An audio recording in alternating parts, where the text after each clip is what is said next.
Assalamualaikum warahmatullahi wabarakatuh. Selamat datang dan selamat bergabung di kelas keperawatan SMK Negeri 1 Tapalang. Apa kabar anak-anakku sekalian? Semoga anak-anakku selalu dalam keadaan sehat walafiat. Anak-anakku sekalian, pada hari ini kita akan belajar tentang ilmu penyakit pada sistem pernapasan. Capaian pembelajaran pada akhir fase F, peserta didik memahami tentang anatomi sistem pernapasan dan penyakit pada sistem pernapasan. Pernapasan atau respirasi adalah suatu proses mulai pengambilan oksigen, pengeluaran karbon dioksida, hingga penggunaan energi di dalam tubuh. Organ pernapasan tersusun dari beberapa organ, yaitu hidung, faring, laring, trachea, bronkus, dan paru-paru. Fungsi utama sistem pernapasan adalah sebagai tempat pertukaran oksigen dan karbon dioksida. Penyakit-penyakit pada sistem pernapasan yang biasa ditemui di sekitar kita.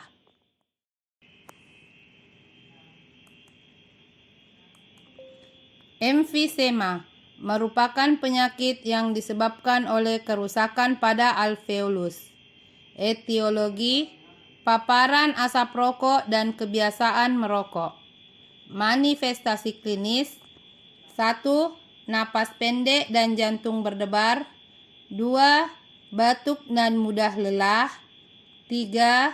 Penurunan berat badan. 4. Bibir dan kuku membiru dan mengalami depresi. Pneumonia, biasa dikenal dengan nama paru-paru basah, adalah infeksi yang menyebabkan meradangnya kantong-kantong udara di salah satu atau kedua paru-paru. Sekumpulan kantong tersebut dipenuhi oleh cairan atau nanah. Etiologi: infeksi virus, bakteri, dan jamur. Manifestasi klinis: 1. Demam, berkeringat, menggigil, dan sesak napas. 2. Batuk kering atau batuk berdahak, kental berwarna kuning, hijau disertai darah. 3. Nyeri ketika menarik napas atau batuk. 4. Mual, muntah, dan diare. 5. Selera makan menurun dan lemas. 6. Detak jantung menjadi cepat. Bronkitis adalah peradangan pada saluran pernapasan bronkus akibat infeksi mikroorganisme patogen. Etiologi: infeksi virus. Manifestasi klinis: 1. Batuk yang berlangsung lebih dari 3 minggu menimbulkan nyeri pada dada. 2. Batuk yang mengeluarkan darah atau dahak berwarna gelap. 3. Batuk yang terjadi terus-menerus atau 30 kali batuk dalam 1 menit, bahkan menimbulkan suara kasar dan mengganggu pada jam tidur. 4. Berat badan menurun dan penurunan kesadaran. Asma merupakan penyakit pada saluran pernapasan yang ditandai dengan peradangan dan penyempitan saluran napas yang menyebabkan sesak dan sulit bernapas. Etiologi: 1.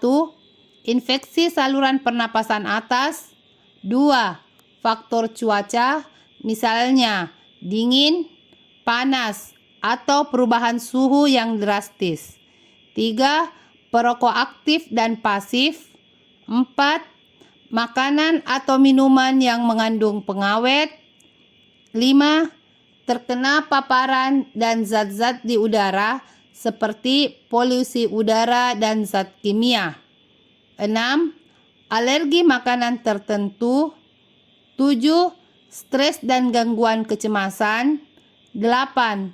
Aktivitas berlebihan seperti olahraga yang berat. 8.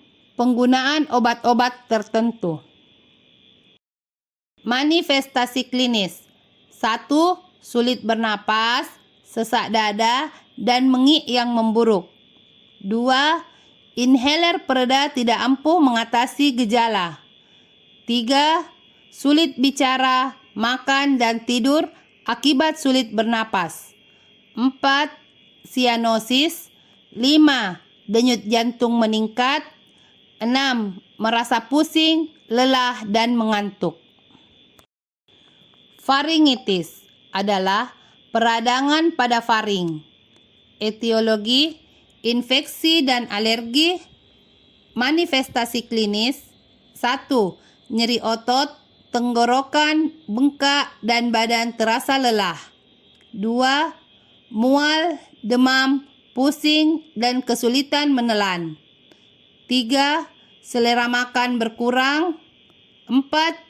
Gejala flu seperti batuk dan bersin.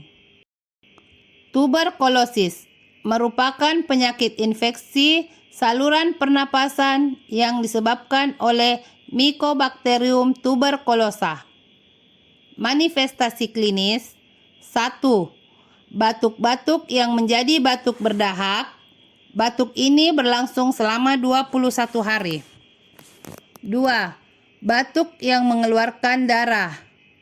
3. Dada terasa sakit saat bernapas atau batuk. 4. Nafsu makan berkurang yang menyebabkan penurunan berat badan drastis. 5. Demam dan menggigil serta kelelahan walaupun tidak melakukan banyak aktivitas. 6. Berkeringat secara berlebihan pada malam hari. Difteri merupakan penyakit pada pernapasan berupa infeksi yang menyerang hidung dan tenggorokan, yang disertai dengan munculnya selaput abu-abu yang melapisi tenggorokan dan amandel. Manifestasi klinik. 1. Terbentuknya lapisan tipis berwarna abu-abu yang menutupi tenggorokan dan amandel pasien. 2. Sakit tenggorokan, suara serak, batuk, dan pilek. 3. Demam, menggigil, dan lemas. 4. Muncul benjolan di leher akibat pembengkakan pada kelenjar getah bening. Demikianlah materi kita pada hari ini. Semoga apa yang Ibu berikan dapat bermanfaat untuk anak-anakku sekalian. Assalamualaikum warahmatullahi wabarakatuh.